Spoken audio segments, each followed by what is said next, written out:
Yo, Michael T. Porter here. Welcome to Rooted in Music TV, where everything that we talk about, everything that we discuss is rooted in music. If you'd like to support your independent artist, your boy, Cash App, $ Michael US. Little Boosie boo. All right, man, down. Bankroll after bankroll, talking about he had to roll up out of prison as quick as he could because he saw a gangster riding another gangster reverse cowgirl. Oh yes, a nigga, so-called gangster was on top of another dude, and he was taking that thug eggplant, and Boosie was walking past the cell, saw it, he said, "Oh, my bad," and he said after that incident he called his mama after seeing a gangster ride another gangster reverse cowgirl. I got a video I want to play for y'all, and I'll be right back with you to give you my opinion. Let's get it. Ain't nobody tell me about the cocaine, and when I saw that, bro, I was like, I won't go home. I watched that video. I show people that video at least twice a year. In my life, bro, nigga was riding a dick backwards. In his riding a dick backwards. I say, man, bro. Bro, my bad, bro. And I walked out that motherfucker on shambles. Reverse cowgirl. Reverse cowgirl. I say, man, this is sick. But see, when I first saw the video, the thing that... And watch what Lil Boosie says next. This is gonna blow your mind. He said, just watch how these jailhouse niggas justify going up another nigga's butt. Oh, it gets me. You said after you saw it, you said, man, you got on the phone, you said you call your mama. I say, mama, man, come get me, mama. I say, mama, man, go. Out of everything in jail that can make you call your mom. Ask him, can I get a bun? I want a bun. I wanted to get out that because that ain't no place for no, bro. Man, bro. I show people. Then I used to argue with. Then I used to get in arguments. I'd be about to fight with dudes who don't think there's nothing wrong with it because they giving a dick. Mm-hmm. You know, I used to tell them, man. I used to tell them, nigga, nah, nigga. I'ma stand up, nigga. I'm fucking him. He's a hoe. And this is how they justify. I heard Boosie said, he said, no. Boosie said, oh, no, you gay. And then the booty bandit said, no, I'm a stand-up nigga. I'm effing him. He the hoe. So in their mind, because this dude is weak, he feminine, that's a woman. They try to alter their reality to justify their demonic behavior. It's a demon, right? It's a demon. He has a demonic spirit. Anytime you try to desire another man, it's a demonic spirit leading you to a world that's in contrast to how God wants grown men to live, how he wants his sons to live. So when you indulge in homosexuality, they know it's evil, they know it's wrong, but then they try to justify it by saying that the dude that whatever ass that they're punishing in jail, you know, because that ass is acting like a woman, it's okay. In actuality, that ass is actually a man. You're having sex with a man. That's what Boosie tried to tell the niggas up in there. And that's why Boosie's like, you know, he started getting arguments with dudes because, like, they're fake. And what Boosie is revealing, a lot of this gangster stuff, you youngsters better listen, it's all a facade. It's a Twilight Zone. It's fake, bruh. There's only a small few of heterosexual niggas that ain't snitching. You know, and the women not the women, whether, you know, the homosexuals in Angola, they different. Mm-hmm. You know, they can't stand up around you and piss. They have to sit when they piss. You can't call them by a name. They all have a different name. If it's Quentin, it's Qualisha. You know, they do have respect for the men. Mm-hmm. But I used to get into it with people when I'm telling them, man, that's not. You thinking you not doing nothing? Like I don't want you to think that it's cool. Like, you know, but you saying it's cool. and you get out there saying that, they gonna say, you a predator. You know, and I saw that. I saw how people come in there, and all these people who so they were taking advantage of the men, basically. Yes, bro. Okay. Yeah, there's all kind of ways. They might put them on Seroquels. Damn. Why watch a movie with them? Put them on Seroquels. Wow. Then up that knife on them. What you gonna do? You gonna give it to me, or you gonna make me take it? God, Jesus. And they gonna bust that motherfucker open. Bro, these motherfuckers. You ain't never told that side of the story. It's sick. Yeah. It's sick, bro. Then whoever, all these people touching these kids, they waiting on you to come. They got your name. They don't know if you did it or not. They waiting on you to come. So, bro, they child molesters. They don't. Well, that's been going on in prison though. Yeah, They waiting on you. They got your. That's right. When you first catch your charge, they got your name, waiting for you to come up there. Music lover, yeah. What do y'all think about that? See, one thing you can't say about Boosie Boo, you can't say he ain't lying. You can't say that the nigga ain't keeping it real. Kept it real about himself. He keeps it real about his family, about his gay daughter. He's trying to build a legacy. Don't be bringing them little studs around my house.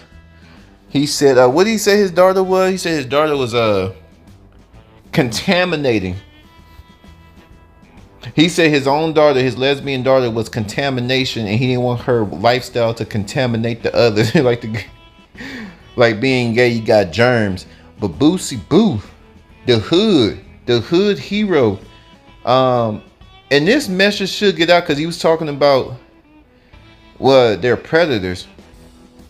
They're getting these weak, scary little boys in there on drugs and then putting a knife to their neck, talking about give it up or I'm gonna take it. Got a knife to their eye, and then they strip the young boy down and going up in him until you cream. I want y'all to think about this. Another man is gonna stretch you out, and you're gonna have another man's juice up your butt. You walking around with another man's juice up your butt. He's slapping on you. You have to sit down and pee like a girl. That's the place you're going to. Lil Boosie kept it so real. Shout out to Lil Boosie telling the world, not just youngsters, but all men, what goes on in them places.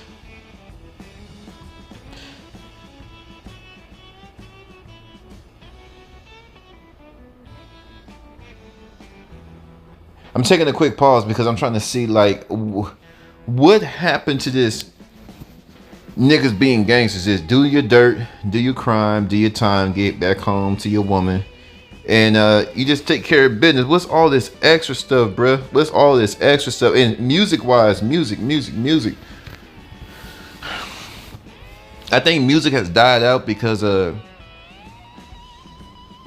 prison stories are more important. A man getting raped is more and fascinating than, extra music, because all of this stuff going on, we were hearing about it, but we were trying to have a good time. We were trying to talking about music-wise. Music provides a good time, make you move, makes you think. Religion, politics. When you're talking about music, you're talking about uplifting folks.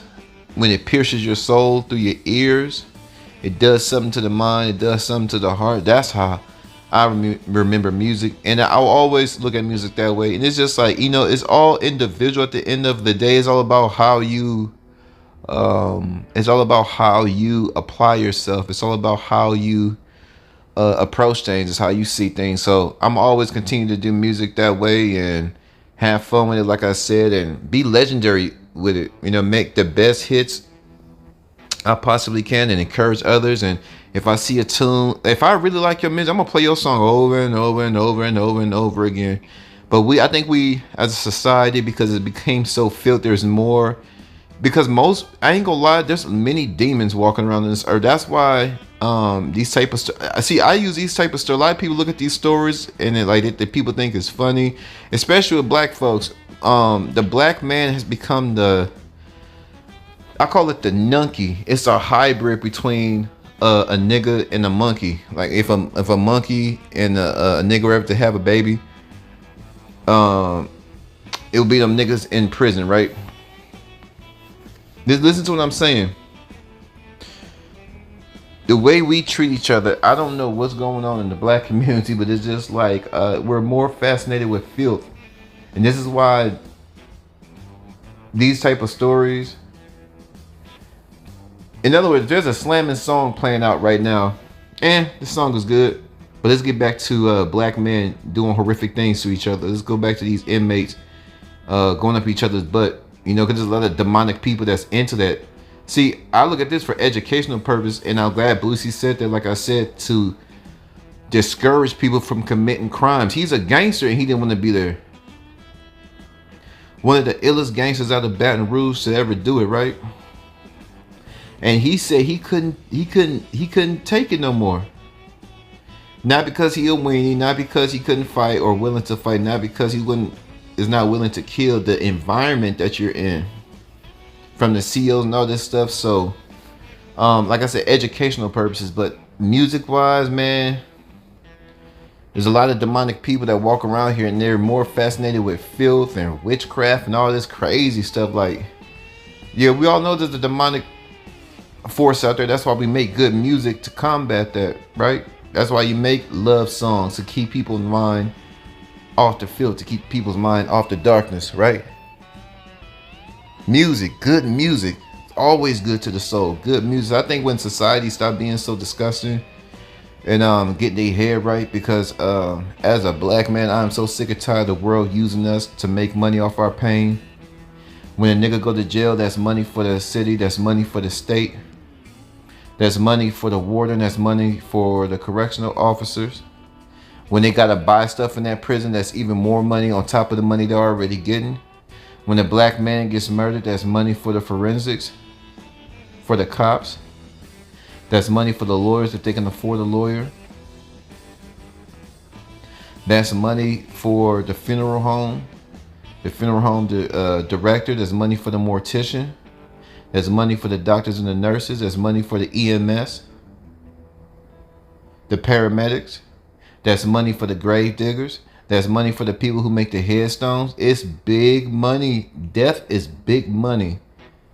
So I think we stop being so fascinated with the R word, stop being so fascinated with death and destruction. I think music is going to come back, baby. Now I'm waiting for that day. Big collaboration. I mean, real music with stuff, and all this fluff. Even when people making hits, it's just like fluff. I mean, that real good music.